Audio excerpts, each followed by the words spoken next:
Welcome to the Tabernacle of David Ministries. The objective of our broadcast is to present fresh biblical perspectives on the ministry, relevance and function of the church in a post-modern world. We are glad to reach, resource and reform so that you might be ameliorated for our Lord. Enjoy the Word of God.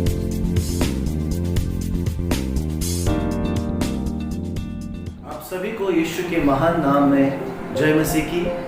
Praise the Lord to everybody in the matchless name of our Lord and Savior Jesus Christ. राज्य की संस्कृति, the culture of the kingdom, इस श्रृंखला को हम आपके सामने प्रस्तुत कर रहे हैं। और बीते दिनों में हमने प्रेरितों के अध्याय वचन 2:42 से हमें पता चलता है कि परमेश्वर के लोगों की संस्कृति क्या थी, क्या कारण था जिसकी वजह से पहली कलीसिया बहुत ही मजबूत थी, उनकी बुनियादी बातें कौन सी थी। और परमेश्वर का वचन बताता है कि वे प्रेरितों से शिक्षा पाने, संगति करने, रोटी तोड़ने और प्रार्थना करने में लौलीन रहे।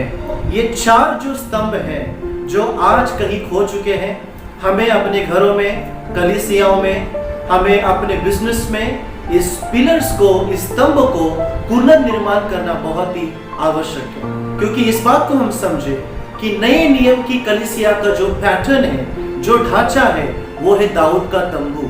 और परमेश्वर कहता है कि मैं उसे फिर से खड़ा करूंगा। तो इन चारों स्तंभों के विषय में हम डिटेल में जानने की कोशिश कर रहे हैं। और हमने देखा कि किस प्रकार प्रेरितों की शिक्षा यानी कि परमेश्वर का वचन आपके और मेरे जीवन में बुनियादी स्तंभ है। उसके बाद संगति, जिसमें प्रथम कलीसिया लौलीन रही। जब आप सही वचन को जानते हैं, जब आप अपनी थियोलॉजी, अपने संकल्प, सिद्धांतों को आप बुनियादी तौर पर व्यवस्थित करते हैं, उसके बाद जरूरी है सही लोगों के साथ संगति करें। और हमने पिछले एपिसोड में देखा था कि किस प्रकार संगति सबसे पहले पिता, पुत्र और पवित्र आत्मा के साथ होने जरूरी है। कोविड-19 में, इस पेंडेमिक के सालों में हमने इस पिलर को एस्टैब्लिश किया, इस स्तंभ को हमने पुनर्निर्माण किया और हमने सीखा कि किस प्रकार हमारी प्रोग्रामिंग्स, हमारी मीटिंग्स, हमारी विजिटिंग, हमारी ट्रैवलिंग, ये सारी बातों से भी बढ़कर जरूरी है कि आप और मैं पिता, पुत्र और पवित्र आत्मा जो हमारे निर्माण करता है, उनके साथ हम संगति करें।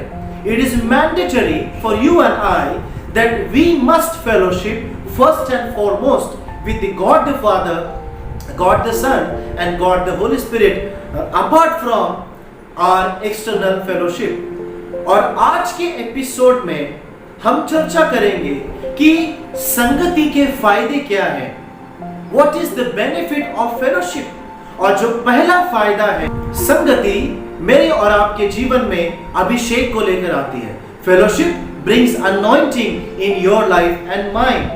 जब पवित्र आत्मा 120 लोगों के ऊपर उतरा था, तब बाइबल कहती है कि वे लोग एक मन होकर बैठे थे। आइए हम पढ़ेंगे प्रेरितों के काम अध्याय 2 वचन 1 और 2। इस प्रकार लिखा है, जब पिन्तेकुस्त का दिन आया तो वे सब एक जगह इकट्ठा थे और अचानक आकाश से बड़ी आंधी के समान सनसनाहट का शब्द हुआ और उससे सारा घर जहां वे बैठे थे गूंज गया। सो पवित्र आत्मा के आने से पहले कुछ चीजें इन लोगों ने रची थी, एक संस्कृति वहां पे डेवलप हुई थी। ये सब एक जगह पे इकट्ठा थे। मेरे प्रियो, कई बार अक्सर देखा जाता है कि लोगों का ये मानना है, कई लोगों की मनस्थिति इस प्रकार होती है कि जहां पे ज्यादा भीड़ होगी, जहां पे ज्यादा लोग होंगे, वहां पे पवित्र आत्मा उतरेगा। परंतु मेरे प्रियो, ये सिर्फ 120 लोगों की बात नहीं थी। शायद इससे कम भी लोग होते या ज्यादा होते तो भी पवित्र आत्मा आता, क्योंकि प्रभु ने कहा है, जहां 2 या 3 मेरे नाम से इकट्ठे हैं, वहां पे मैं हाजिर हूंगा। ये वायदा यीशु ने खुद आपको और मुझे दिया है। संख्या जरूरी नहीं है, परंतु एक मन होना जरूरी है। जब आप एक मन होकर इकट्ठा होते हैं, जब एक हमारी बुनियाद होती है, when we have one foundation, तब उसी तौर से पवित्र आत्मा हमारे बीच में उतर कर आएगा। सो जब हम सही संगति में आते हैं तो उसका पहला बेनिफिट यह है कि हम पवित्र आत्मा के द्वारा अभिषेक को पाएंगे। बाइबल में हम देखते हैं कि एलीशा ने एलिया के साथ अपनी संगति के कारण अभिषेक प्राप्त किया। एलीशा जो एक आत्मिक पुत्र है और एलिया उसका आत्मिक पिता। और बाइबल में हम देखते हैं कि जहां जहां एलिया नबी गया वहां वहां एलीशा उसके पीछे पीछे गया। सो जब आप अपने आत्मिक पिता या जिसके जीवन में आप अनुग्रह को देखते हैं, अभिषेक को देखते हैं, यदि आप उसके साथ संगति करते हैं, एलीशा ने दूर से एलिया को ऑब्जर्व नहीं किया, एलीशा ने एलिया को दूर से नहीं निहारा, परंतु वो उसके निकट गया। रूत ने दूर से नाओमी का पीछा नहीं किया, दूर से उसको नहीं ऑब्जर्व किया, परंतु वो उसके साथ रही, एक वाचा बांधी। जब आप सही अगुए के साथ वाचा प्रस्तापित करते हो, जब आप सही आत्मिक पिता के साथ जुड़ते हैं, जब आप सही भाई बहनों के साथ जुड़ते हैं, मैं आपको बताना चाहता हूं परमेश्वर के वचन के आधार पर कि आपके और मेरे जीवन में परमेश्वर अभिषेक देगा। तो पहला जो बेनिफिट है, पहला जो फायदा है वो है कि संगति अपने जीवन में अभिषेक को लेकर आती है। दूसरा जो फायदा है वो है फेलोशिप हमारे जीवन में शक्ति प्रदान करती है। Fellowship releases strength in our lives. संगति एक ऐसा मूलभूत घटक है जो मुझे और आपको हमारे शत्रु से निपटने में सहायता करेगी। ये सहभागिता थी जिसके कारण दाऊद के निर्बल लोग शूरवीर हो गए थे। जब आप एक सटीक तरीका में आते हैं, when you come into accuracy, तो शत्रु का सामना करने के लिए आपके पास एक सामूहिक ताकत आ जाती है। देखेंगे किस प्रकार। लेवी व्यवस्था की किताब अध्याय 26 वचन 8 इस प्रकार कहता है, तुम में से 5 मनुष्य 100 को और 100 मनुष्य 10,000 को खदेड़ेंगे और तुम्हारे शत्रु तलवार से तुम्हारे आगे आगे मारे जाएंगे। इस बात को हम अपने मन से निकाल दें कि यदि हम बहुत सारी संख्या में होंगे तो परमेश्वर ज्यादा काम करेगा। जैसे कि हमने पहले पॉइंट में इस बात को देखा कि संख्या मायने नहीं रखती है, परंतु आपकी सही संगति मायने रखती है। तो आपका परिवार चाहे कितना भी छोटा क्यों ना हो, आपकी कलीसिया चाहे कितनी भी छोटी क्यों ना हो, आपका नेटवर्क, आपका ग्रुप, आपकी संगति कितनी भी छोटी क्यों ना हो, परंतु यदि आप एक मन और एक चित्त होकर अगर आप इकट्ठा होते हैं, आप एक बात के ऊपर सहमति दर्शाते हैं, when you come together with agreement, let me tell you, God will release His strength in your life. परमेश्वर उसके शक्ति को आपके और मेरे जीवन में देगा। और एक वचन को हम देखेंगे, इक्लेसियास्टिस चैप्टर 4 वर्सेस 11 and 12, सबोपदेशक की किताब अध्याय 4 वचन 11 और 12 इस प्रकार लिखा है, फिर यदि 2 जन एक संग सोए तो वे गर्म रहेंगे, परंतु कोई अकेला कैसे गर्म हो सकता है? यदि कोई अकेले पर प्रबल हो तो हो, परंतु 2 उसका सामना कर सकेंगे। जो डोरी 3 धागे से बंधी हो वह जल्दी नहीं टूटती। इस वचन में भी संगति का बहुत ही महत्वपूर्ण पहलू आपके सामने और मेरे सामने परमेश्वर उजागर करते हैं। तो कभी भी आप अपने जीवन में एकांत में ना रहिए। परमेश्वर की इच्छा यह नहीं है और शुरू से नहीं थी कि मनुष्य आइसोलेशन में रहे। तो आइए हम सही संगति में अपने आप को जोड़ें। और एक फायदा हम देखेंगे संगति का, वो है fellowship releases protection in our life. संगति हमारे जीवन में सुरक्षा लेकर आती है। नीति वचन अध्याय 11 वचन 14 इस प्रकार कहता है, the book of proverbs chapter 11 verse 14, जहां कोई सलाह नहीं है लोग गिर जाते हैं, लेकिन सलाहकारों की भीड़ में सुरक्षा है। बाइबल कहती है सलाहकारों के भीड़ में, in the council of wise people there is protection. मेरे प्रियो, बहुत जरूरी है कि यदि आप अकेले हैं, यदि आप अकेले काम कर रहे हैं, यदि आप अकेले निर्माण कर रहे हैं, आप अकेले परिवार को चला रहे हैं, यदि आप किसी के अधीनता में नहीं है, आपके जीवन में कोई आत्मिक पिता नहीं है, मैं आपको बताना चाहता हूं, आपको कोई सलाह देने के लिए कोई मित्र ना हो, तो आपका जीवन बहुत बड़ी समस्या में आ जाएगा। परंतु ध्यान रखें कि जो सलाह आप ले रहे हैं, क्या वो वचन के ऊपर है या परंपराओं के ऊपर आधारित है। आप ऐसे व्यक्ति की खोज करें, आप ऐसे संगति की खोज करें जो परमेश्वर के वचन के द्वारा आपको काउंसलिंग दे सके, ना कि अपने अनुभव के द्वारा, ना कि दुनिया के कल्चर के द्वारा, संस्कृति के द्वारा, परंतु जो बुद्धिमान है वो परमेश्वर के वचन के द्वारा ही आपको परामर्श करेंगे। तो बाइबल कहती है कि जहां पे सलाहकार की भीड़ है वहां पे सुरक्षा है।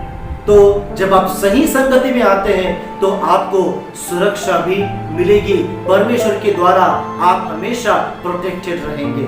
अगला जो बेनिफिट है, the next benefit of fellowship is this, fellowship encourages his people.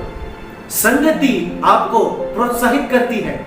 घराने में उस घर का पिता अपने आप को और अपने घराने के लोगों को प्रोत्साहित करने में वो सक्षम होता है। जब दाऊद ने गोलियत को मारा और अपने आदमियों को भी ऐसा करने के लिए प्रोत्साहित किया, और उन लोगों ने भी ठीक वैसा ही किया जैसे उन्होंने दाऊद की बातों को सुना। हम देखते हैं कि गोलियत के मारे जाने के बाद दाऊद के आदमियों ने और कई सारे दानवों को भी मारा। मेरे प्रियो, सबोपदेशक की किताब अध्याय 4 वचन 9 और 10 इस प्रकार कहता है, The book of Ecclesiastes chapter 4 verses 9 and 10 reads, 1 से 2 अच्छे हैं क्योंकि उनके परिश्रम का अच्छा फल मिलता है, क्योंकि यदि उनमें से एक गिरे तो दूसरा उसको उठाएगा, परंतु हाय उस पर जो अकेला होकर गिरे और उसका कोई उठाने वाला ना हो। We are living in a post-modern culture. We are living in the world of isolation, where people decide what is good and what is bad. आदम ने जब पाप किया, आदम ने जब गलती करी, तब वो completely isolated था। उसने अकेले में निर्णय लिया, उसने परमेश्वर के वचन को पहला स्थान नहीं दिया, परमेश्वर की आज्ञा को अपने हृदय में नहीं छिपाया।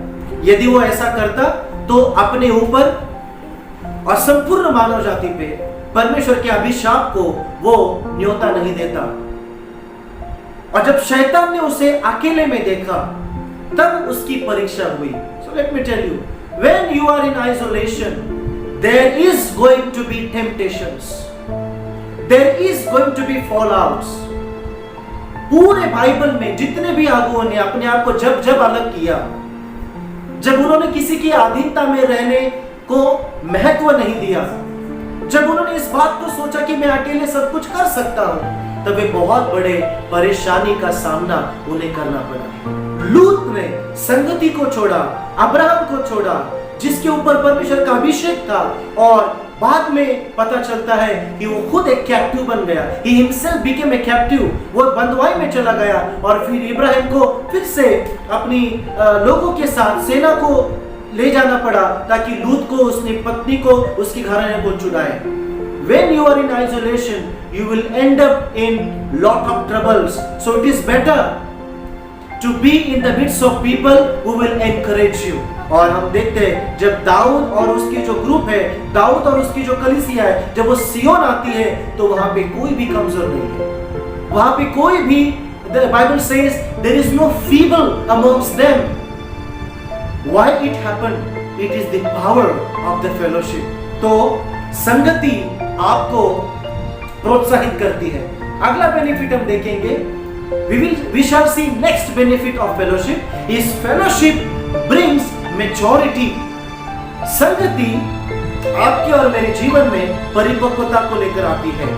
जब मसीह में हम आगे बढ़ते हैं तो मेरे को हमें जरूरत है कि हमें एक दूसरे को तीक्ष्ण करने के लिए, एक दूसरे को तेज करने के लिए, गति देने के लिए हमें एक दूसरे की आवश्यकता है। और वचन में भी इस प्रकार को लिखा है, कि जैसे लोहा लहू के चमकाता है, वैसे ही मनुष्य का मुख अपने मित्र की संगति से चमकदार हो जाता है। तो ऐसे मित्र आप देखिए जिनके मुख को देखकर आप चमकदार हो जाए, आपके जीवन में रोशनी आने पाए। ऐसे लोगों से मित्रता मत कीजिए जो दूसरों की बुराई करने में निपुण है। ऐसी संगति में मत रहिए जो दूसरों को कुछ नहीं समझते, जो ठट्टा करने वाली मंडली है, परंतु ऐसे संगति में रहे जहां पे आपको ताड़ना भी मिलेगी, जहां पे आपकी गलतियां भी दिखाई दी जाएंगी और जहां पे आप पहले से उत्तम होते चले जाएंगे। क्योंकि मसीह जीवन की सर्वोच्चता यह है कि हम उत्तमता में आने पाए, हम मसीह के समान होने पाए, हम मसीह के चेहरे में अपने आप को देखने पाए। इफिसियों की पत्री अध्याय 4 वचन 11 से 13 में इस प्रकार लिखा है। In the book of efficiency chapter 4 versus 11 to 13 it reads, और उसने कुछ को प्रेरित नियुक्त करके, कुछ को भविष्यवक्ता नियुक्त करके, और कुछ को सुसमाचार सुनाने वाले नियुक्त करके, और कुछ को रखवाले और उपदेशक नियुक्त करके दे दिया, जिससे पवित्र लोग सिद्ध हो जाए और सेवा का काम किया जाए और मसीह की देह उन्नति पाए, जब तक कि हम सब के सब विश्वास और परमेश्वर के पुत्र की पहचान में एक ना हो जाए और एक सिद्ध मनुष्य न बने और मसीह की पूरे डील डॉल तक ना बढ़ जाए। पंच सेवकाई, the fivefold ministry is given by God, this is the ordinance of God. और इस पंच सेवकाई के अलावा परमेश्वर ने और कोई लीडरशिप नहीं दी है। God has not given any other functions apart from the fivefold ministries: प्रेरित, नबी, सुसमाचार प्रचारक, पासवान और शिक्षक आपके जीवन के लिए उन्नति को लेकर आते हैं। इनका काम यह है कि पवित्र लोगों को, जो लोग यीशु के लहू से धुले हुए हैं, जो लोग परमेश्वर की कलीसिया में हैं, जो परमेश्वर के राज्य में पाए जाते हैं, उन्हें सिद्ध करे, सेवकाई के कामों के लिए निपुण करे, तैयार करे। और मेरे प्रियो, सिर्फ एक या दो व्यक्ति निपुण होने से बात नहीं बनती, जब तक संपूर्ण कलीसिया या परमेश्वर का पूरा शरीर अपनी परिपक्वता में ना आने पाए। क्योंकि वचन इस प्रकार कहता है कि जब तक कि हम सबको परिपक्वता में आना जरूरी है, हम सबको एक मन होना जरूरी है। क्योंकि परमेश्वर जब पृथ्वी पे देखता है मेरे प्रियो, वो किसी संस्था को, इंस्टीट्यूशन को, डिनोमिनेशन को, किसी ग्रुप को, नेटवर्क को नहीं देखता है। हमारा परमेश्वर एक ही कलीसिया को देखता है और उसकी कलीसिया है उसकी दुल्हन, the body of Christ, the bride of Christ, यीशु की कलीसिया, the son of God, the New Jerusalem. आप और मैं जो परमेश्वर के राज्य के वारिस हैं, हम कलीसिया हैं। यदि परमेश्वर ने आपको परिपक्व बनाया है, यदि आप किसी और से बेहतर हैं, तो आपकी जिम्मेदारी है आप अपने भाई को भी अपने संगति में लेकर आए और उसे भी तीक्ष्ण बनाए। It is your responsibility. If God has blessed you with maturity, if God has blessed you with certain things that others don't have, that you may bring the weak brother in your fellowship and sharpen that brother, train the brother and push your brother towards his or her destiny. ये काम है सच्चे विश्वासियों का। Maturity is when you start producing something in the kingdom of God rather than being a spectator. आप सही और गलत के बीच में अंतर को समझने की सक्षम बन जाते हैं। आप परमेश्वर की इच्छा में चलना प्रारंभ करते हैं, ना कि सिर्फ आप अपनी इच्छाओं को परमेश्वर के सामने रखते हैं। हम देखते हैं कि पंच सेवकों के संपर्क में आने से आपके जीवन में परिपक्वता आएगी। When you come in the fellowship of the fivefold elders or the fivefold ministry, then the real maturity will begin in your life. So don't forget to enjoy the apostolic grace, the prophetic grace, grace of a pastor, grace of a teacher and grace of an evangelist. क्योंकि ये जो functions है, offices हैं, जो परमेश्वर ने आपके और मेरे परिपक्वता के लिए दिए गए हैं। परिपक्वता की कुछ विशेषताएं भी हैं। सबसे प्रथम, परिपक्वता हमारे जीवन में फलों को लेकर आती है, परमेश्वर की इच्छा में हमें स्थापित करती है, हमें ऑटोनॉमस बनाती है, स्वायत्त विश्वासी बनाती है। परिपक्वता हमें शिक्षाओं पर स्थापन करती है। परिपक्वता आपको और मुझे विवेकशील बनाती है। हम उत्कृष्ट होते हैं। हम आध्यात्मिक वर्तमान के सत्य में बने रहते हैं। हम संयमित हो जाते हैं और हम क्रूसित जीवन को जीते हैं और हम एकात्मता में या एकता में आते हैं। जब आप परिपक्व बनते हैं मेरे प्रियो, तब आप सही मायने में परमेश्वर के पुत्र कहलाने के लायक बन जाते हैं, क्योंकि maturity pleases God. When you come in right fellowship you receive maturity, you become mature, you become adult in the kingdom of God, and when you become mature you please heavenly Father। जब यीशु मसीह अपनी उम्र में आया, यीशु मसीह जब परिपक्वता में आया, Bible में 30 साल परिपक्वता को दर्शाते हैं, और जब यीशु मसीह 30 साल का हुआ तब पिता ने स्वर्ग को खोला और कहा, यह मेरा परम प्रिय पुत्र है जिससे मैं अति प्रसन्न हूँ। जो शब्द पुत्र है वहां पे मेरे प्रियो, वो शब्द है यूयोस। यूयोस का अर्थ ये होता है कि पिता के नाम को रचने वाला, एक परिपक्व पुत्र। जब हम परिपक्वता में आएंगे तब हम परमेश्वर के बेन बन जाएंगे, तब हम परमेश्वर के यूयोस बन जाएंगे। जब हम परमेश्वर के नाम के लिए काम करते हैं मेरे प्रियो, तब परमेश्वर अपने जीवन में आई हुई परिपक्वता को देखकर आपको पुत्रत्व में शामिल कर देगा। अगला जो बेनिफिट है, the next benefit is this, fellowship breaks limitation. संगति आपके जीवन में सीमाओं को तोड़ती है।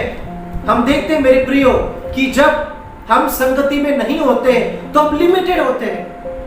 अकेले व्यक्ति कुछ काम कर नहीं सकते हैं, परंतु जब दो लोग इकट्ठा आते हैं, अपने दर्शन को डिस्कस करते हैं, दो साथ में मिलकर प्रार्थना करते हैं, दो साथ में मिलकर परमेश्वर के वचन को सीखते हैं, उसके ऊपर अमल करते हैं, तो मेरे प्रियो संगति में आप अपने लिमिटेशंस को ब्रेक करते हैं। प्रेरितों का काम अध्याय 11 वचन 25 और 26 में इस प्रकार लिखा है, तब बरनबास पौलुस की खोज करने के लिए तार्सुस के लिए रवाना हुआ, और जब उसने उसे अंतरकिया में पाया तो पूरे 1 वर्ष तक वे कलीसिया के साथ इकट्ठा होकर बहुत से लोगों को सिखाते रहे, और चेले पहले अंतरकिया में मसीही कहलाए।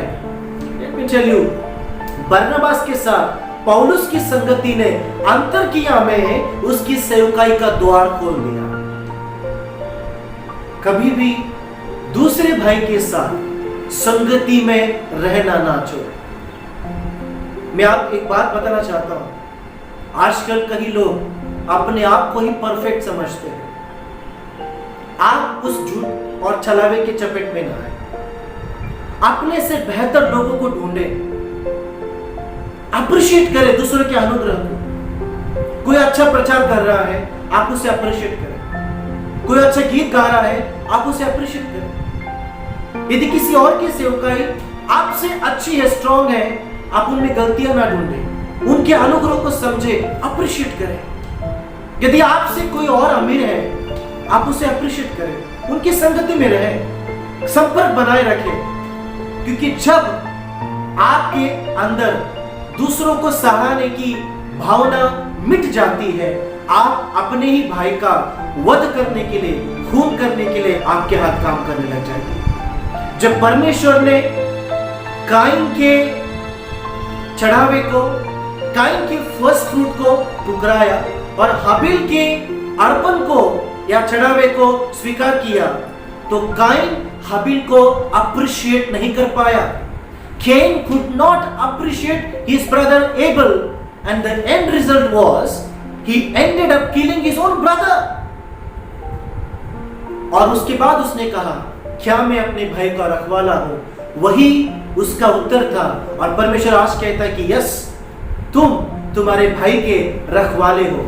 We are keepers of your brother। बहुत जरूरी है मेरे प्रियो कि आप अन्य कलीसियाओं के साथ, यदि आप पासवान हैं तो अन्य पासवानों के साथ आप संगति बनाए रखें। कभी भी अकेले में ना चले, क्योंकि जब आप गिरे तब आपको कोई उठाने के लिए नहीं हो। तो बाइबल कहती है हाय हो उस मनुष्य के ऊपर। जब हम सही संगति में आते हैं तो आप अपनी संगति में सीमाओं को तोड़ देते हैं। एकता के बल की कहानियां हम स्कूल के समय से सीखते आ रहे हैं। बाइबल में भी एकता का सिद्धांत बहुत ही प्राचीन है। तो इसलिए मेरे प्रियो, संगति के इन पहलों को हम समझें। और एक आखिरी, last but not the least benefit मैं आपके सामने शेयर करना चाहूंगा। Fellowship releases divine favour. सटीक संगति आपके जीवन के सारे क्षेत्रों में समृद्धि लेकर आएंगी। A true fellowship shall bring prosperity in all the categories of your life. Bhajan Samhita number 133 वचन 1 और 3 हम देखते हैं। देखो, भाइयों के लिए एक साथ रहना कितना अच्छा है और कितना सुखद है। वह उस बहुमूल्य तेल के समान है जो सिर पर लगा है और दाढ़े पर लगा हुआ है और हारून की दाढ़े पर लगा हुआ है और उसके वस्त्र की चोर पर लगा हुआ है, क्योंकि यह हेर्मोन की ओस के समान है जो सियोन के पहाड़ों पर उतरती है, क्योंकि वहां प्रभु ने आशीष की आज्ञा दी है और जीवन सदा के लिए। Bible says when brothers dwell together, God says I will command my blessings. जब जो शब्द है dwell, यूनानी भाषा में वो शब्द है to marry, covenant, वाचा। मानो कि दो लोग एक पति और पत्नी के समान एक वाचा में बांध जाते हैं। हमारी संगति मेरे प्रियो केवल खाने और पीने तक सीमित ना रहे। हमारी संगति केवल प्रेयर रिक्वेस्ट एक्सचेंज करने तक सीमित ना रहे, परंतु हमारी संगति ऐसी हो जिसमें वाचा प्रस्तावित की गई हो। We must be accountable to one another. हमें एक दूसरे के प्रति जिम्मेदार रहना, उत्तरदायित्व को अपनाना बहुत जरूरी है। इसलिए मेरे प्रियो, संगति को कभी भी तुच्छ ना जाने। Never despise fellowship. जो व्यक्ति अकेला रहता है वो अपने जीवन में कुछ भी नहीं कर पाता है और बहुत आसानी से आपको शैतान आकर अपने कब्जे में ले सकता है। परंतु संगति में जब आप आते हैं तो आपको सुरक्षा मिलती है, आपको समृद्धि मिलती है, आपको अभिषेक मिलता है और तमाम प्रकार की जो आशीषें हैं, वो जो वचन में लिखे हैं, वो आपके जीवन में भी आएगी। परमेश्वर इन शिक्षाओं के द्वारा आपको आशीष दे और ब्लेस एवरीबॉडी। आमेन।